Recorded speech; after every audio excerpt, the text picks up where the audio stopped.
Finals at 30-1 odds. That's promo code Hennig exclusively on FanDuel Sportsbook's app. Must be 21 or to play and present in New Jersey, New users only. Must wager on designated offer market. $10 first deposit required. $150 max bonus. See full terms at sportsbook.fanduel.com. Gambling problem? Call 1-800-GAMBLER. South Jersey's home of the Sports Bash with Mike Gill. Oh, I like that. Yeah, me too. WENJ HD Millville, Atlantic City. A Town Square media station serving all of South Jersey. This is 97.3 ESPN. This is Game Night with Josh Hennig on 97.3 ESPN and the free mobile app. Now, live from the Matt Black Kia Studios. What a move! Here's Josh Hennig. Friday edition of 4th of July weekend here on Game Night on 97.3 ESPN FM, the 97.3 ESPN mobile app. And we are live on Facebook, YouTube, and Twitter, where you can watch the show. Just follow 97.3 ESPN. Phillies are taking on the Padres this weekend. Padres, one of the best teams in all of baseball. We'll get more into that coming up with Frank Klose, our Phillies Insider for 97.3 ESPN.com, coming up at 6:20. Ask Frank about basically where the Phillies stand going this weekend. They were rained out last night, and they only have a couple more series before the start of the All-Star break. The All-Star break's right around the corner, folks. So we're going to get into all that with Frank coming up as well. Also, I'll give you my reaction to last night's Bucks game. Man, I was telling you all that the Bucks, Drew Holiday and Milt had to show up, and boy, they showed up all right. They got the job done last night. So I'm happy to see that series head to Game 6. You'll hear Game 6 tomorrow night right here on 97.3 ESPN FM. Coverage begins at 8 p.m. Also, don't forget 97.3 ESPN mobile app at 97.3 ESPN.com for all your Phillies, Sixers, Eagles, and Flyers coverage. Speaking of the Eagles, so I wasn't particularly going out of my way to pay attention to the Chris Sims fiasco that happened recently. You know, his whole not putting Jalen Hurts in his top 40. But I felt it came back to the surface. And I don't understand the hate people have for Jalen Hurts. And I'm not even fully sure if some people realize what it is that they're doing it. I don't think some people realize that how much that they just don't like him. Because I'm watching Get Up this morning, and Bart Scott makes this just really side comment that basically is saying that the Jalen Hurts is basically the worst quarterback in the NFC East. And he goes on to an explanation that I don't even think made sense, honestly. You know, I'm not trying to be mean, but what I don't understand is if you're going to make a claim like that, if you're Chris Sims and you say that Jalen Hurts isn't a top 40 quarterback in the NFL, and if you're Bart Scott and you say that Jalen Hurts is the worst quarterback in the division, and your answer to all those things is, well, he's not a very accurate quarterback. His completion percentage was 52%.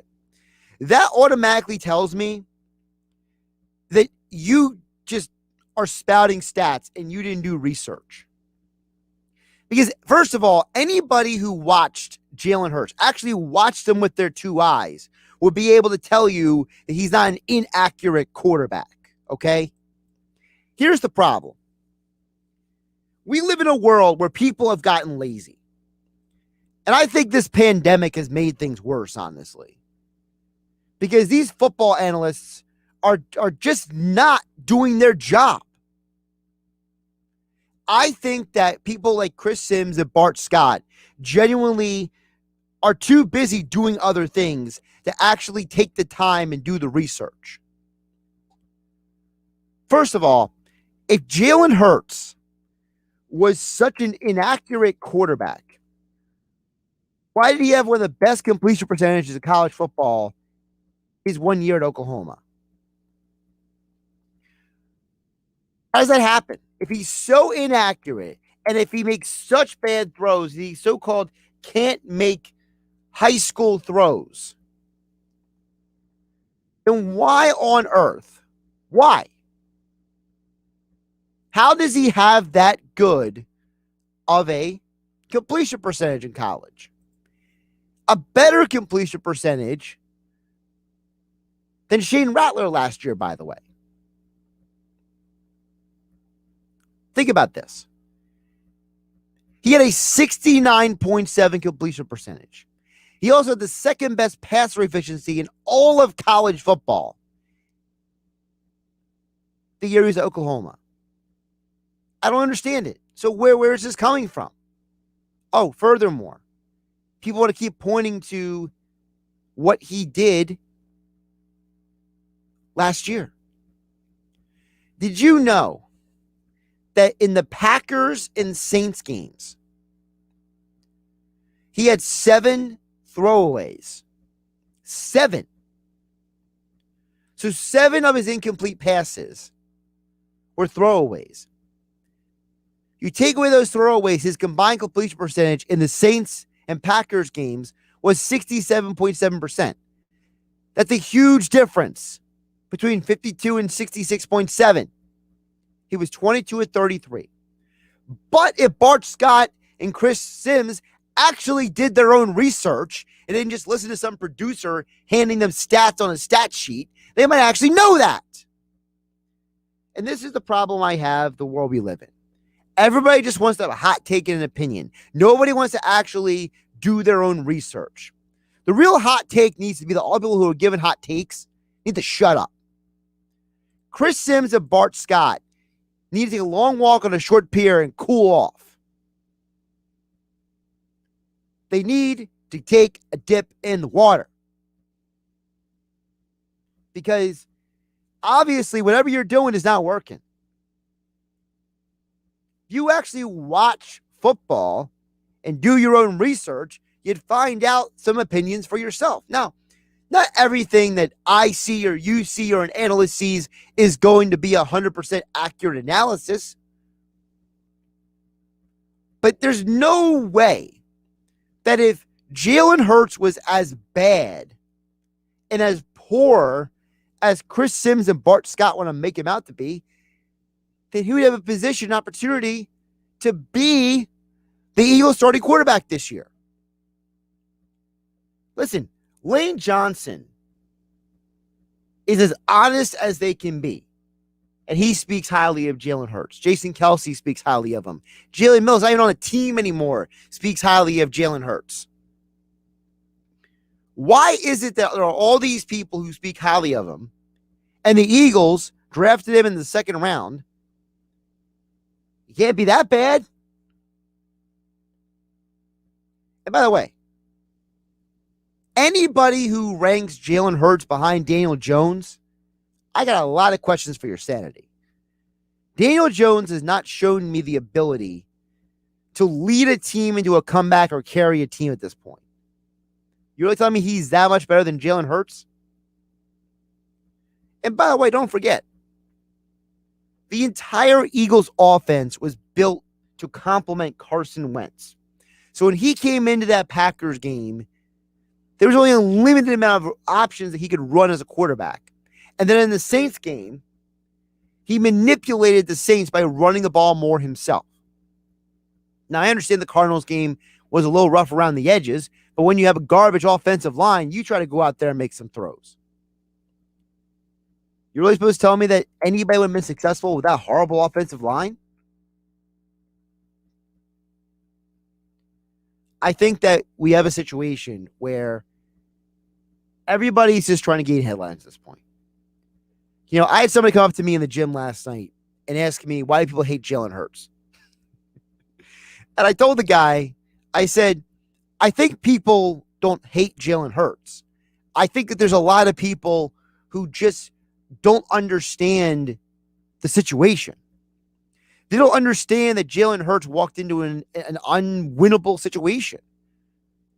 A head coach who is, losing traction with his team, a starting quarterback who played absolutely like garbage. So all you had to do is be slightly better than that. Carson Wentz was worse than the NFL in turnovers, worse than the NFL in interceptions, quarterback rating horrible. Everything was bad for him last year. So for Jalen Hurts, how is he supposed to get better? How is he supposed to improve when the only baseline is be better than garbage? Thanks for the thanks for the aspirations. Thanks for the help. And by the way, no offensive line. The number one receiver on the team for 4 or 5 weeks gets basically unceremoniously benched because the Eagles felt they had to play Alshon Jeffrey for some dumb reason.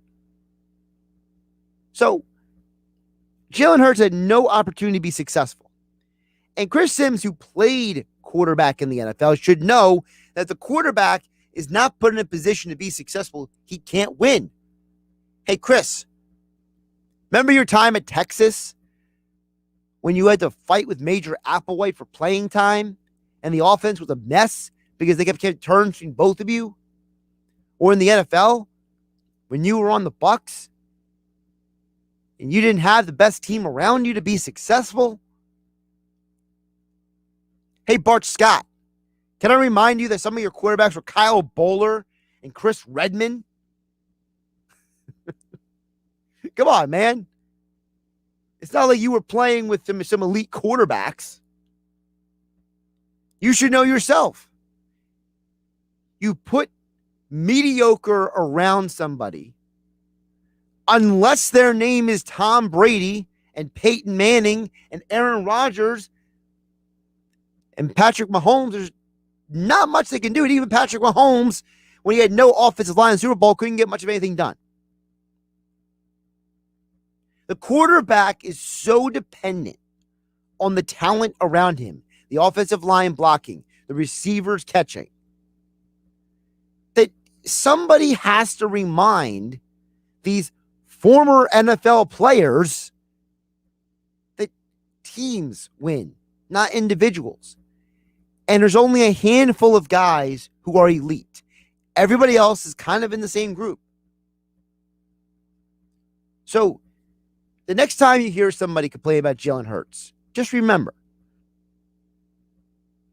somewhere along the way, they didn't do their homework.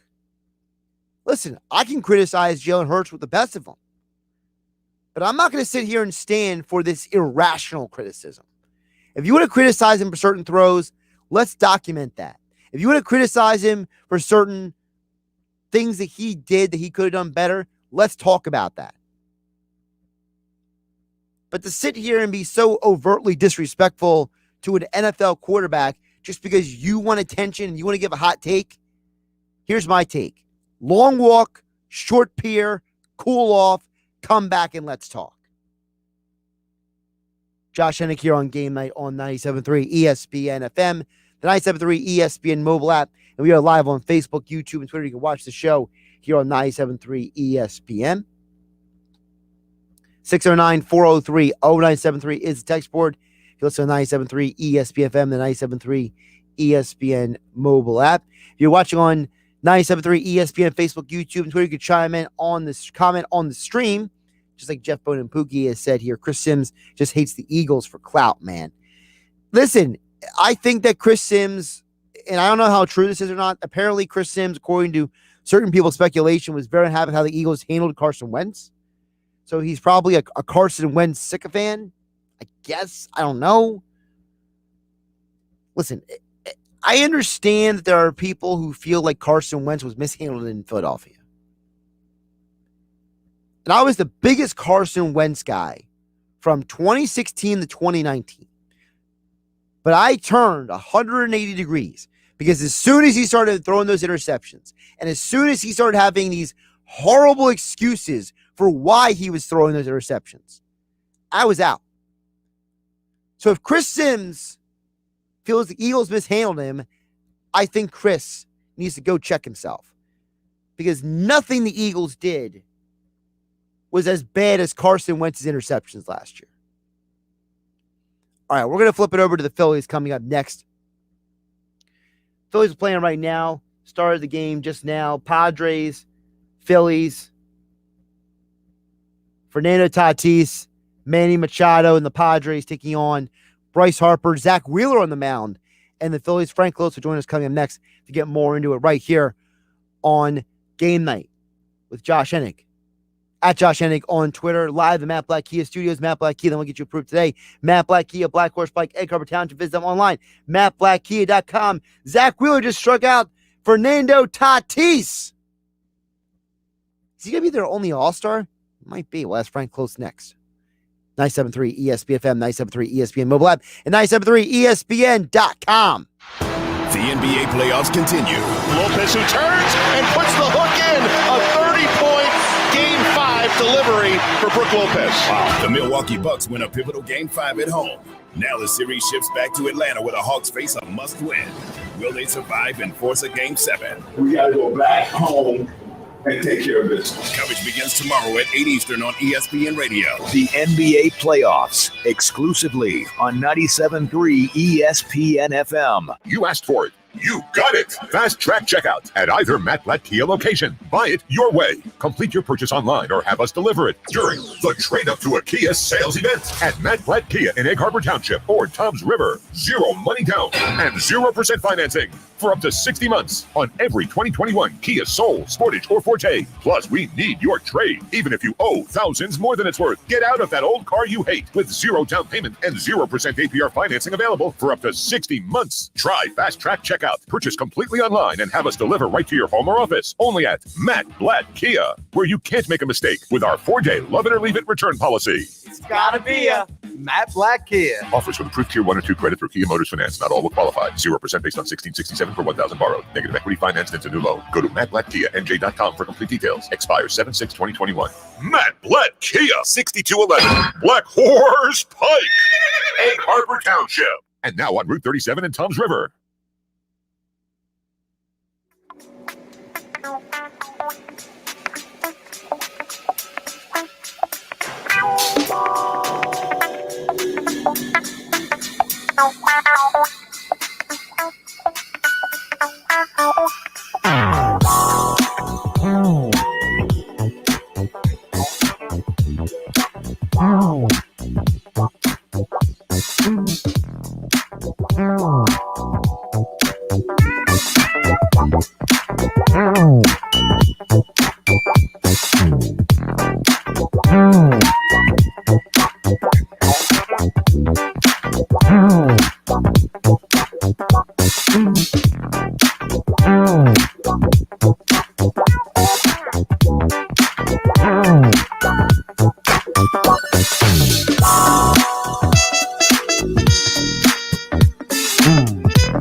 We've all had that dream tie game, bottom of the ninth, bases loaded. Well, on FanDuel Sportsbook, you get more than one shot to swing for the fences because FanDuel is letting you place your first bet risk-free. That's right. New users get up to $1,000 back in site credit if your first bet doesn't win. There's a reason why FanDuel Sportsbook is America's #1 sportsbook. They've got great odds in all different types of betting markets with unique and fun bet types like same-game parlays and always-on promotions to let you get more action out of every game day. Just download the FanDuel Sportsbook app and sign up with my promo code Hennig to get in on all the action and your first bet risk-free up to $1,000. That's promo code Hennig with FanDuel Sportsbook.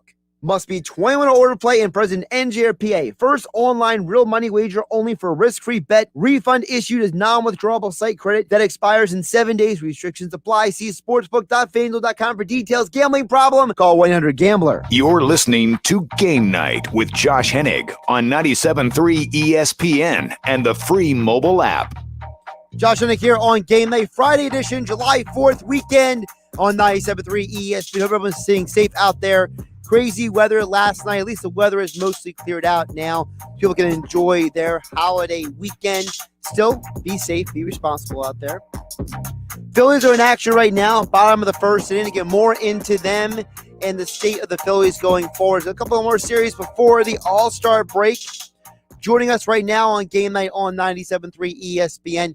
You can check him out over at Frank Klose on Twitter. And, of course, his work over at 97.3 ESPN.com. He is Frank Klose. He joins us right now on 97.3 ESPN. Frank, how you doing this Friday? I'm great. How are you, Josh?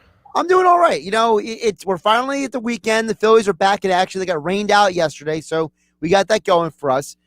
First of all, I don't even know if you have an answer to this question. Why is the Phillies game at 6 today? I have no idea. In fact, I forgot all about it. I assume it's for the holiday weekend. I don't think they're doing fireworks until the 16th, so it's not that. Right. I know. Yeah. So, I don't know. It was supposed to be 6:05 last night too. Yeah, well, I understood last night because I feel like every Marlins game in Miami is at 6:05, but the Padres are from San Diego. That means it's 3 o'clock right now in San Diego if you want to watch this game for the Padres, and that doesn't make any sense. It's not even that the opposing team is leaving town today. Yesterday, I thought maybe it was so they could get a flight and get to their next spot, but not this time. Very, very strange. All right, so I asked the question before we hit the break. I'll ask you now, Frank. Obviously, we know that one player from every team makes the All-Star game.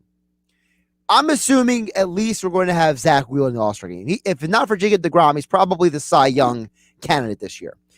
But is there any other Phillies who will make the All-Star game? Because I know Segura could be a candidate. Bryce Harper was in the fan voting, but it feels like it may really well be just Zach Wheeler. Yeah, I think it'll just be Zach Wheeler. Gene Segura could have been. I think he was injured too long to really get full consideration. But I will say this, though. JT Realmuto has a name, and you never know. They might need another catcher. And then if that's the case, he might get an opportunity.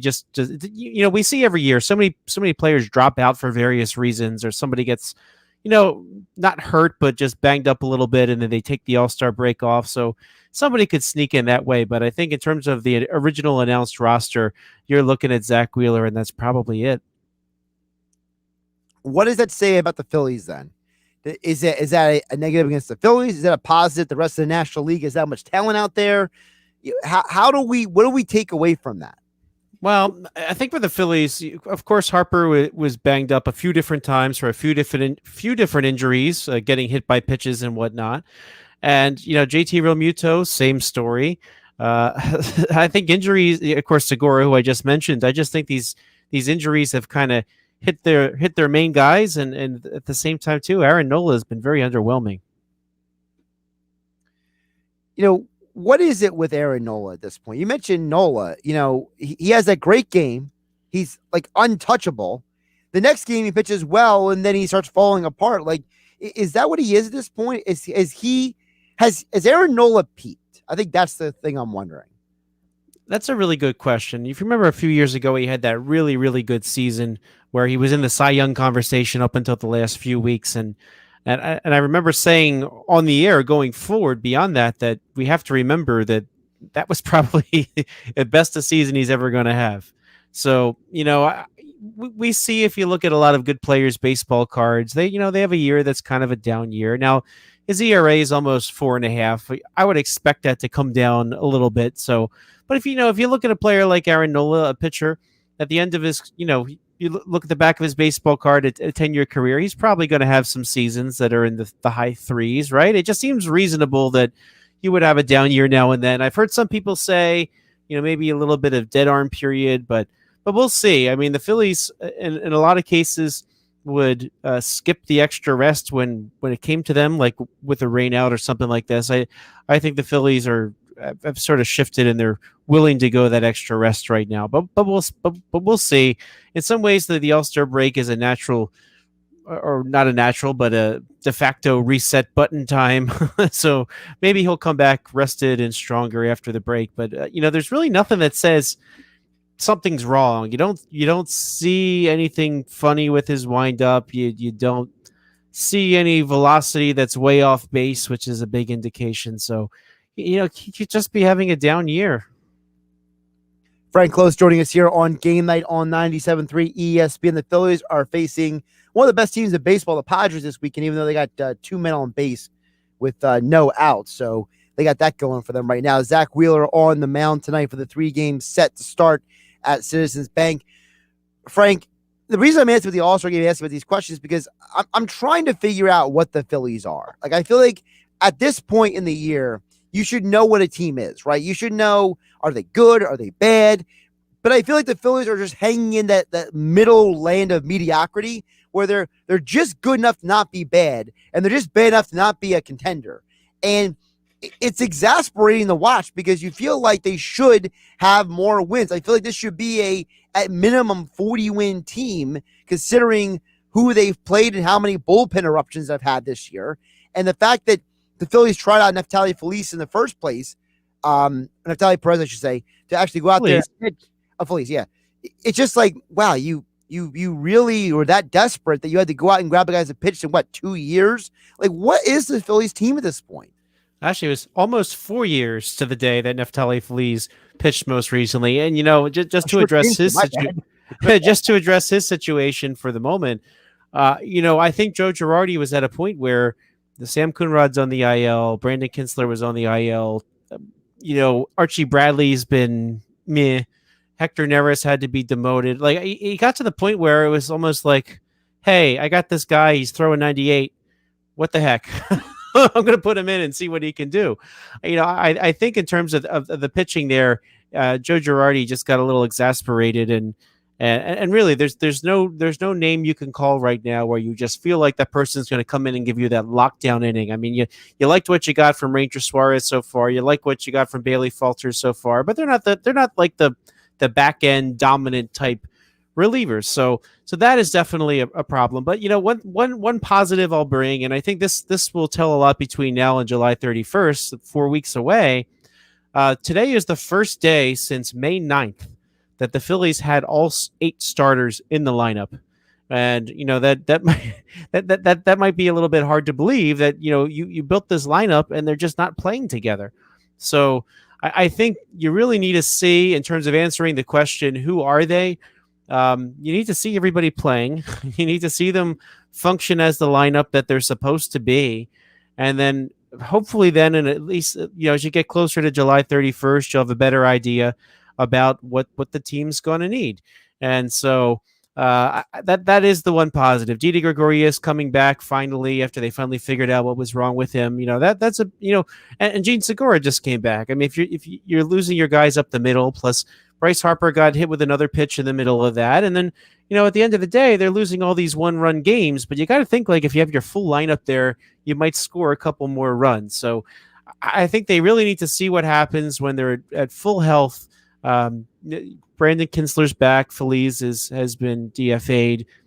Maybe they give you a little bit more. This is a tough stretch they have now. They have 3 against the Padres. Go to Chicago for 4. Cubs are kind of in the same boat as the Phillies, kind of in that, they're a little bit over 500, but kind of in that middle ground limbo where they've got some veterans and you're trying to figure out what that team is.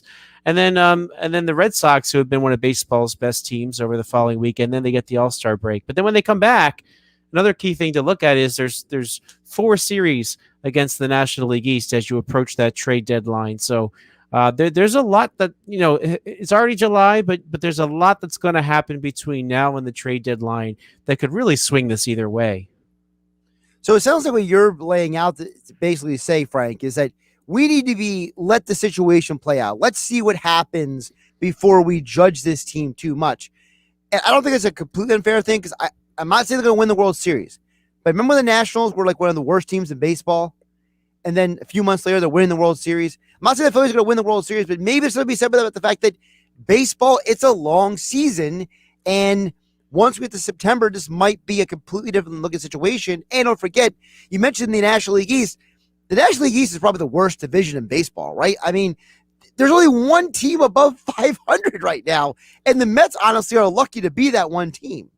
Yeah, lots of issues in the NL East, and I want to remind you too. If you go way back to 2007, the Phillies hit that Colorado Rockies team that just like charged into the playoffs. Like they were so hot in the last couple weeks of the season. They grabbed the wild card, and then next thing you know, they're eliminating the Phillies. So a lot of times it's not how you start, it's not how you are in the middle, it's how you finish. So I think that if the Phillies can demonstrate something, if they're healthy during this stretch, then you might have a better idea about whether or not you add pieces, whether or not you subtract pieces. And yeah, right now on July 2nd, it doesn't look very good that you're 4 games below the 500 mark. But at the end of the day, you're still 4.5 out of the National League East. And you saw the Phillies kind of going toe-to-toe with the Mets over that 4-game series last weekend, right? I mean, it was underwhelming in a lot of ways. But if you're looking at it from the Mets perspective, equally underwhelming in a lot of ways. So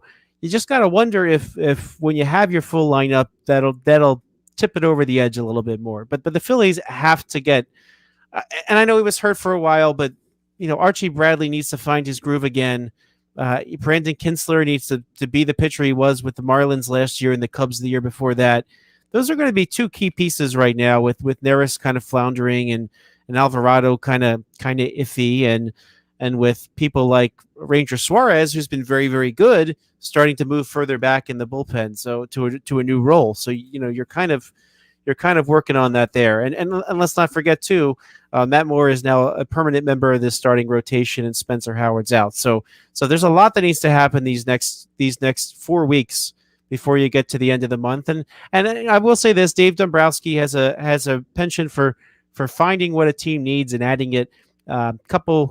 Couple days ago, they were celebrating in Boston. I did, the sports station up there, WEEI, even had an article on the anniversary of Dave Dombrowski trading for Steve Pearce, and kind of crediting that little move as being the kind of that missing piece that got the Red Sox going, and they won the World Series in 2018. And let's not forget 1997, the Florida Marlins. They were very talented. They weren't getting it together. He trades with the Phillies and gets Darren Daulton, and Darren Daulton is that extra missing piece that came in and helped bring the Florida Marlins to their first World Series championship. So he seems to have the track record to figure out what piece is going to make a difference, and he goes and gets it. But we'll see. I mean, he has to find that available too. Well, that was what I was going to ask you next, which is, Frank, I was reading an article on, what was it, MLB.com.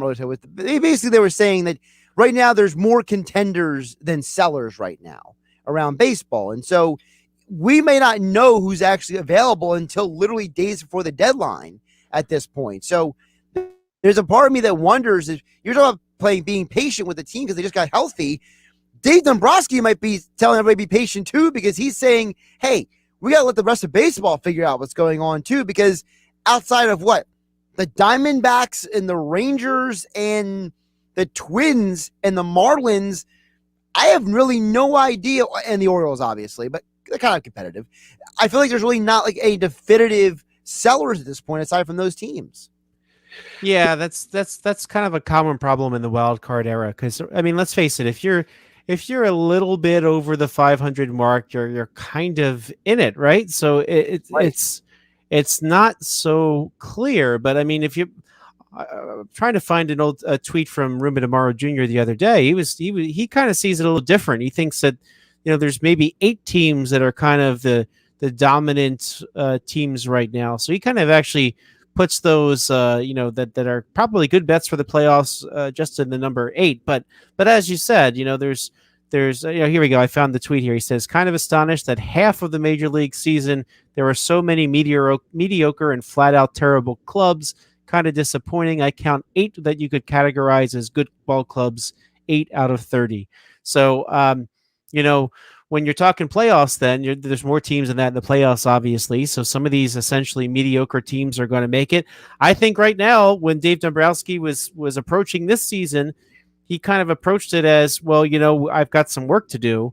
But in the meantime, maybe we can be one of those. I want to say he's aspiring to be mediocre, but I think he thought that there's enough talent here that they could be the ones that might be able to sneak into the playoffs. And if you're going to be rebuilding, it's easier to sell the fans that you got into the playoffs rather than just gave up for the year. So it really is tough. So you'll probably see GMs or presidents of baseball operation like Dave Dombrowski kind of gauging where they could go in either direction, or whether they add or whether they sell. They might be simultaneously listening to teams who might be interested. Some teams might call and say, "Hey, what about Andrew McCutchen to the Phillies?" And he might be thinking, "Well, I'm at the same time, I'm going to call and say, hey, I need a defensive third baseman here that might be a little good in our lineup and has some versatility." He's got to kind of play both parts of the aisle until the day comes and he finally has to make that decision. Do I sell? Do I buy? Do I do some of each? In 2006, Pat Gillick, he sold off Bobby Abreu and Corey Lidle, and then shortly thereafter, the Phillies went on a hot streak, and he went and got Jamie Moyer and Jose Hernandez and Jeff Conine, and there were some nice little pieces that at least let them hang in there. They didn't make the playoffs, but they did the following year. Right, and that also set the groundwork for what they did years later. Sometimes you got to make a couple moves to set the groundwork for what happens 2-3 years down the line, right? Like, for example, you mentioned Dombrowski. When he was in Detroit, they weren't good immediately. They were kind of like hanging around barely anything, and it took him a couple of years to kind of build them up into a team that got to the World Series. So you could argue, Frank, that, the Phillies are a team that is closer than the Tigers when he got to Detroit, and is closer than the Marlins were when he started up with the fresh start Marlins when they were an expansion team. So it's not like the Phillies are that far off, but I think they definitely need to change this roster to be better. Yeah, I agree. And one thing that I wrote about this past week on 97.3 ESPN.com is that they really don't have a winner among them. And I say that, like, when you think of the big veteran names, Bryce Harper hasn't really won in the playoffs. Andrew McCutchen hasn't won in the playoffs. Archie Bradley, their new signee, he hasn't won in the playoffs. I mean, you really have to go to Didi Gregorius. He's the only one with some actual playoff stats that are substantive in any regard. And really, he's been hurt most of the season. So there's really, when Rhys Hoskins says, well, write about the good stuff. I mean, you need somebody that says, listen, buddy, there is no good stuff. We lost, right? I mean, it feels like they're almost, among them, it's okay to be mediocre. And, maybe that means you're shrugging your shoulders and just giving up on a game, whereas you could, and actually Paul Boyer, Phillies fans might be familiar with, he used to have a blog called The Frontiersman way back in the day, but he pointed out just how much the Phillies fall flat after the first few runs of a lead. It's almost like they get content that they have the lead and kind of calm down. So you need someone that really inspires them to put their foot on the accelerator and never take it off. And if you're comfortable with losing, then you might you might be setting yourself up for some losing. Well, right now the Phillies are winning 2-0 in the bottom of the second, so for whatever that's worth. You mentioned Rhys Hoskins. Frank Klose joining us here on GameNight on 97.3 ESPN, at Frank Klose on Twitter, 97.3 ESPN.com, Phillies Insider. Is Rhys Hoskins really a part of this team's future? Like, I'm starting to look at him more and more. First of all, I feel like I've been manipulated because he came up to Major League Baseball. He was so hot. He was in the home run derby. Remember that? People forget about that. A couple years ago, it was the home run derby, slugging home runs, playing out there. I mean, he only had that small window, but he was incredible. All of a sudden, he's got a .223 batting average. All he does is hit home runs. He doesn't get on base as much as he used to. I mean, is he a lost cause? Do the Phillies need to bail on him at this point? Well, I don't know about bailing on him per se, but I definitely think they need to be open-minded with what they do going forward, because as we've said many times in our conversations, the Alec Bohm and Rhys Hoskins probably can't coexist on this roster. So, a lot of it could be a matter of opportunity. Maybe Dombrowski has the opportunity to get a good third baseman and feels comfortable moving Alec Boehm to left field. Maybe you just live with him at first base. Maybe there's a DH. There's so much that's unknown, and I think that as long as he has the open mind going forward, one thing I hated about the Phillies of yesteryear, it was almost like for the longest time it was, oh, well, we have a first baseman, so we don't need to go get another one, even if we can improve it, right? I mean, the Phillies weren't even part of the Mike Piazza conversations, years ago, right? When teams were trying to unload Mike Piazza, two teams traded Mike Piazza that year. That's Phillies right, didn't yeah. get him either time, right? But always looking to improve. That's something the Phillies can do, and if you have the opportunity, go for it. And if you don't, and you improve in other places, then yeah, you can manage a Rhys Hoskins, who by the way is hitting lower in the order now that everybody's here. So it's something that will have to be up to Dombrowski to make the best decisions when he's confronted with some opportunities. There's no, I don't feel like the Phillies should get rid of Hoskins per se, but clearly he's got some parts of his game that could use some work or might not fit depending on the other pieces on your roster. So he's got to put a roster together where those pieces fit together, and that could mean he stays. It could mean he goes. I would just like to see him have an open mind and just make this team a winner and not worry about being too attached to anybody. That's a nice thing about him coming from the outside. He's not attached to Rhys Hoskins. He's not attached to Alec Boehm. He's not attached to anybody really, because he's not the one that put in several years bringing them up. One of the worst things you can do is get too attached to something you like. Yeah, I mean, I look at the lineup today in and of itself. You could argue that if this team does improve and does eventually become a playoff contender and make a playoff run, Frank, you could argue that maybe half this lineup is playing today doesn't even factor in to that run. So I could argue that whatever we're watching right now is not the Phillies team that's going to be the final outcome when Dave Dombrowski is done with it in a couple of years. Yeah, it will be different. I mean, Odubel Herrera will be a free agent. I don't think there's any chance he re-signs with the Phillies. Andrew McCutchen, he was one of my favorite players for so long. He might not be back, or Phillies might not be willing. We'll say might not. I don't think they'll have the money to commit decent dollars to him as a starter. They might need to open up that spot there, so he could go in free agency. And like we've said, probably the final solution doesn't have Bowman, Hoskins in the same infield. So there's going to be change, and Bryson Stott's coming up in the near future. He's looking pretty good at Double-A Reading. He'll probably be at Lehigh Valley this year and potentially could start next year. So he might even make a move from that perspective to make sure Stott gets in, and whether it's internally moving Segura to third or Gregorius to third. I mean, he's got some options, and Stott could assume one of those roles. So there's so many potential ways this could go, but at least for next year, you have those two free agents in the lineup, and probably one of Hoskins or Boehm. Again, the DH is a wild card. Who knows? You might not know that. You probably have to start building your roster before you know the answer to that. So that CBA is probably will be an issue this off season. So, but yeah, there's going to be lots of movement. There'll be new players in here, I'm sure. But really, I've said this a few times, but he only got hired on December 11th, right? That's really kind of far into the off season. The organization gathered in October to figure out a path forward, and he was not part of that. And they made some decisions that he was not part of, bringing back Vince Velasquez, bringing back Hector Neris. Now, those were things he didn't have a say in, right? And that's a good chunk of the money on the roster. So didn't have the opportunity to non-tender them if you wish. So really, there's going to be his footprints on this roster when it's all said and done, and I think it'll look very different.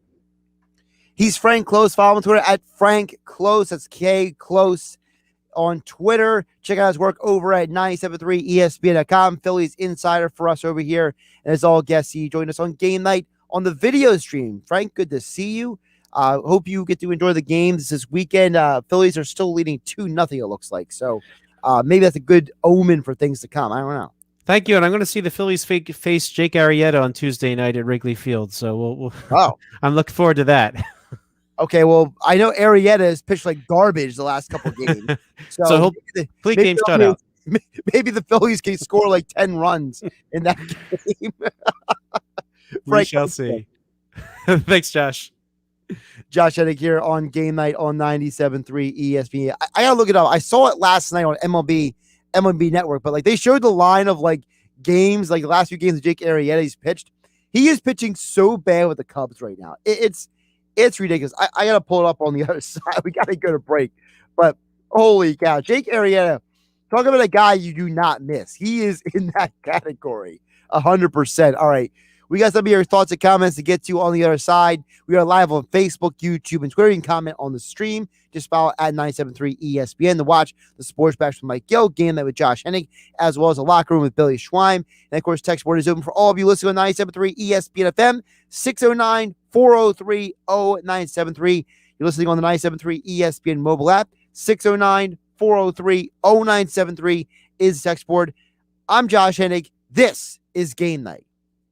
This weekend on Major League Baseball on ESPN Radio, the Subway Series returns. The NL East leading New York Mets head to the Bronx to face Aaron Judge and the New York Yankees. Swing and a drive, left field, way back, and it's gone! Aaron Judge keeps them on their feet. The Yankees and Mets. Coverage begins tomorrow at 12:30 Eastern. Listen to Major League Baseball on 97.3 ESPN. Listen up. If you've been watching the NBA playoffs from the sidelines, now is the perfect time to get on all the action with FanDuel Sportsbook. Because during the conference finals, new users get 30-1 odds on any team to win their next game. That means you can win $150 on a $5 bet. I've been betting basketball on FanDuel Sportsbook all season long, and there are so many ways to win with FanDuel. Their app is simple to use with unique and fun bet types, such as same-game parlays and exclusive always-on promotions so you get more action out of every game day. New users sign up now for FanDuel Sportsbook with promo code Hennig to bet on the NBA Conference Finals at 30-1 odds. That's promo code Hennig exclusively on FanDuel Sportsbook's app.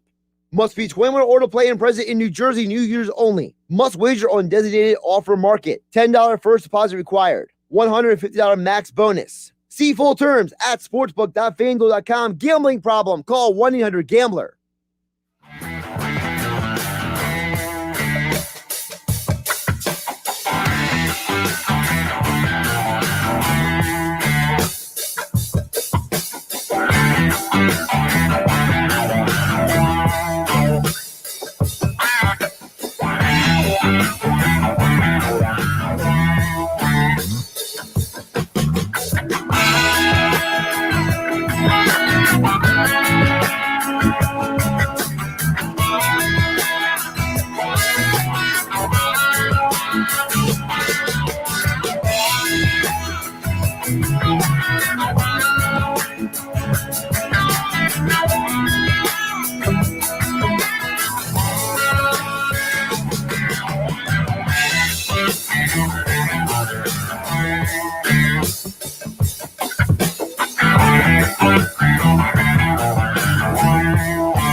You asked for it.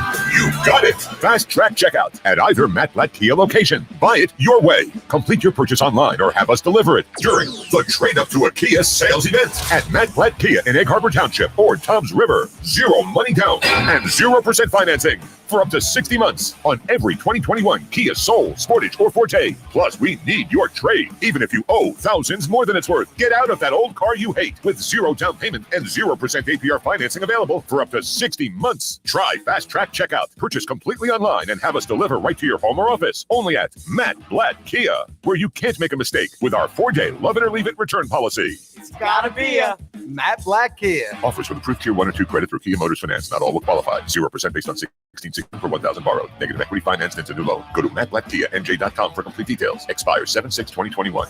Matt Black Kia, 6211 Black Horse Pike, Egg Harbor Township.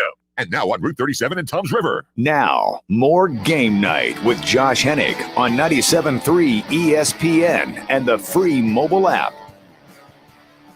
Josh Hennig here on Game Night on 97.3 ESPN. 97.3 ESPN mobile app. It's free. Thanks to First Bank of Seattle City.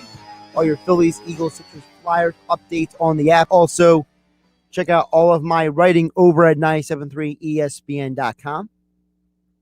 All of our coverage from all of our great people. Frank Klose does a great job covering the Phillies. We got Kevin Durso on the Flyers, Jason Blevins, Kevin McCormick, Paul Hudrick, Sixers, Jeff Kerr joining our Eagles coverage this year. Great stuff.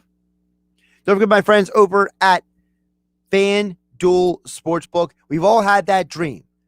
Baseball, tie game, bottom of the ninth, bases loaded. Well, on FanDuel Sportsbook, you get more than one shot to swing for the fences. Because right now, FanDuel is letting you place your first bet risk-free. That's right. New users get up to $1,000 back in site credit if your first bet doesn't win. There's a reason why FanDuel Sportsbook is America's #1 sportsbook. The app is simple to use. They've got great odds on all different betting markets, unique and fun bet types, like same-game parlays and always-on promotions that you get more action out of every game day. So download the FanDuel Sportsbook app, sign with my promo code Hennig to get on all the action and your first bet risk-free. That's promo code Hennig when you sign up with FanDuel Sportsbook. Must be 21 or to play and present in New Jersey or PA. First online real money wager only for risk-free bet. Refund issues non-withdrawable site credit expires in 7 days. Restrictions apply. See sportsbook.fanduel.com for details. Gambling problem? Call 1-800-GAMBLER. And you know what? Those Bucks, they won last night. Honestly, I'm still surprised they won the game last night. I mean, I'm going to be clear, honest with you guys. Like, I was hoping they were going to win, so I didn't pick it outright. But, man, that Drew Holiday-Middleton combination, they showed up last night. You got two guys who are all-stars in this league. They better show up what they did last night. So that was a very impressive game last night. Phillies still lead 2-0 in the game. Zach Wheeler pitching a gem, although he just struck out himself in the bottom of the 6th inning. So Chris Paddock is the pitcher for the Padres, so I'm not a fan of this really quick. If I can just sound like a get off my lawn old man here. Why are the Padres wearing red hats? I understand the reasoning is, it's 4th of July weekend, but the Phillies wear red. See, I have a huge problem with this.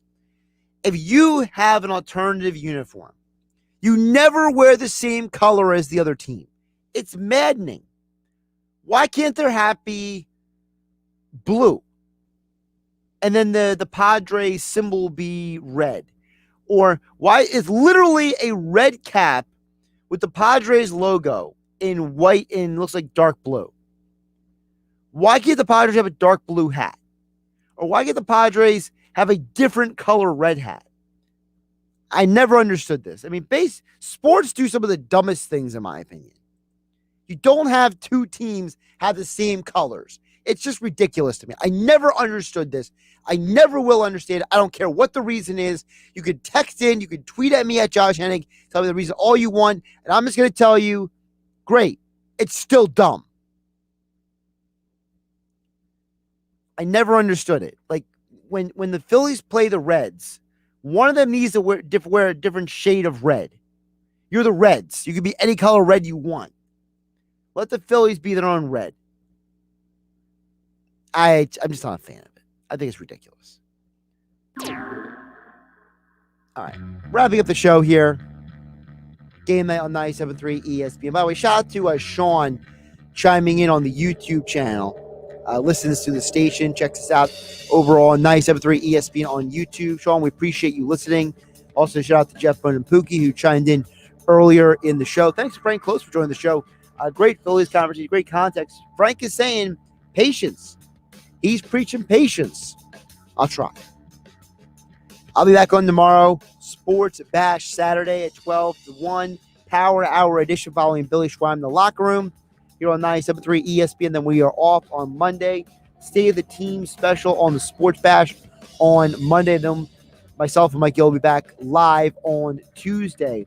Stay safe. Be responsible this weekend. Take care of yourselves, folks. It's going to be crazy out there. Take your time wherever you're going.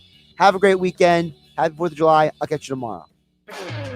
Happy 4th of July weekend, South Jersey. Saturday morning in the locker room with Billy Schweim. Scott McKay joins me in the studio as we talk about the week's hot topics. The Phillies open up a 3-game series against the Padres. Then we will hear from the 2019 Stanley Cup champion head coach of the St. Louis Blues, Craig Berube. This week's Beach Patrol report, we'll hear from the captain of the Ocean City Beach Patrol, Mark Jamieson, plus interviews from the Mike McGrath Memorials. It's the locker room with Billy Schweim, Saturday morning from 10 a.m. to noon on 97.3 ESPN.